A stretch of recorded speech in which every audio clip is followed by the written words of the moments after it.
যখন বাংলাদেশের বাইকাররা অপেক্ষা করতেছিল বাজাজ পালসার RS 200 এর জন্য, সেই মুহূর্তে বাংলাদেশে বাজাজ কোম্পানি তাদের পালসার F20 বাইকটি লঞ্চ করলো। উত্তরা মোটরস বাংলাদেশে পালসার RS 200 বাইকটির পর্যাপ্ত পরিমাণ চাহিদা দেখার পরেও কেন বাংলাদেশে পালসার RS 200 না এনে F20 বাইকটি লঞ্চ করলো? আর এর পিছনে অবশ্যই একটা স্পেসিফিক কারণ আছে। প্রথম কারণ হচ্ছে বাইকারদের মাঝে একটু হাইপ তৈরি করা, আর সেকেন্ড কারণ হচ্ছে বাইকের দামটা যাতে কৈফিয়ত ছাড়া একটু বেশি রাখা যায় সেই রাস্তাটা ক্লিয়ার করা। এখন আবার অনেকেই বলবে বাইক লঞ্চ করার সাথে বাইকের দাম বেশি রাখার সম্পর্কটা কি? তাহলে কি বাজাজ কোম্পানিও এবার বাংলাদেশের বাইকারদের পকেট কাটবে?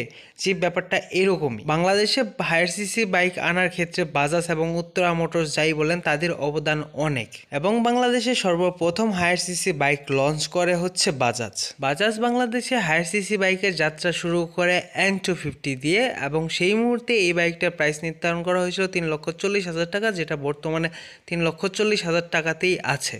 ভিডিও শুরুতে আমি একটা কথা বলছিলাম, বাইক লঞ্চ না করায় বাইকের প্রাইসটা অনায়াসে একটু বাড়াতে পারবে। সেটা কীভাবে? সেটা হচ্ছে বাজাজের একমাত্র স্পোর্টস বাইক, মানে লোয়ার সিসি সেগমেন্টে, হায়ার সিসি সেগমেন্টে আছে কিনা জানি না, লোয়ার সিসি সেগমেন্টের একমাত্র sports bike Bajaj Pulsar RS 200। বাজাজের সর্বপ্রথম স্পোর্টস বাইক বাংলাদেশে N250 লঞ্চ করে, যেটা 250 সিসির হওয়ার পরেও দাম রাখা হয়েছিল 3,40,000 টাকা। এখন যদি বাংলাদেশে F250 বাইকটি লঞ্চ না করে সরাসরি RS 200 বাইকটি লঞ্চ করতো, সেই ক্ষেত্রে RS 200 এর বাইকের দাম তারা সর্বোচ্চ রাখতে পারত 3,70,000 থেকে 80,000 টাকা, যেটা বর্তমানে F20 রাখা হয়েছে। তাই বাজাজ কোম্পানি উত্তরা মোটরস বাংলাদেশে পালসার RS 200 এর হাইপ থাকার পরেও তারা বাজাজ পালসার RS 200 বাইকটি বাংলাদেশে লঞ্চ না করে তারা N250 semi fair version F250 বাংলাদেশে প্রথমে লঞ্চ করে 3,70,000 টাকায়, এবং এখন যদি পালসার RS 200 বাইকটি লঞ্চ করে তাহলে সেই বাইকের প্রাইসটা অনায়াসে 4 লাখ টাকার উপরে তারা রাখতে পারবে। মিনিমাম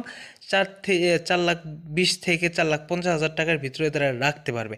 এই ক্ষেত্রে তারা তেমন একটা সমস্যায় পড়বে না, কারণ যদি হুট করে প্রথমেই বাজাজ পালসার RS 200 বাইকটা লঞ্চ করতো, F20 যদি লঞ্চ না করতো, তাহলে তাদের পালসার RS 200 বাইকটির প্রাইস ওই 3,70,000 থেকে 80,000 টাকা, সর্বোচ্চ গেলে 90,000 টাকা পর্যন্ত যাইতে পারতো। এই যে ব্যাপারটা উত্তরা মোটরস করলো, সেটা হচ্ছে মার্কেটিং পলিসি, এবং যদি খাস বাংলায় বলতে চান তাহলে একরকম পকেট কাটাই হচ্ছে, দাম বৃদ্ধি করার একটা কৌশল। এখন আসি বাইকের প্রাইস নিয়ে। এই বাইকের প্রাইস বাংলাদেশে, যেহেতু বাইকটা একটা 200 সিসির বাইক, যদিও বাইকটা একটা লেজেন্ডারি বাইক, ইন্ডিয়াতে একবার লঞ্চ করা হয়েছিল, বেশ অনেকদিন মার্কেট ধরে রেখেছিল এবং বর্তমানে মার্কেট ধরে রেখেছে, এবং বাইকটা ইন্ডিয়াতে মাঝখানে ডিসকন্টিনিউ করে দেওয়ার পরে আবার নতুন করে রিলঞ্চ করা হয় বাইকের হাইপ দেখে, বাইকের জনপ্রিয়তা দেখে। তো সেই হিসেবে বলতে গেলে বাইকটা মোটামুটি লেজেন্ডারি একটা স্পোর্টস বাইকও বলা যায় 200 সিসির মাঝে।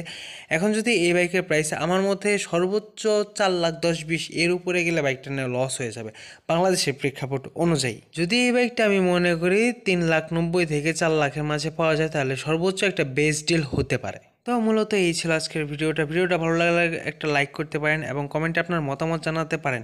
যদি এরকম ভিডিও আরও সামনে দেখতে চান তাহলে চ্যানেলটা সাবস্ক্রাইব করতে পারেন। পরবর্তীতে কোন টপিকের উপর বা কোন বাইকের উপর ভিডিও দেখতে চান সেই বিষয়ে কমেন্ট করতে পারেন। তো বাইকার সবাই ভালো থাকবেন, সুস্থ থাকবেন, দেখা হচ্ছে পরে এরকমই কোনো নেক্সট বাইক রিলেটেড ভিডিওতে।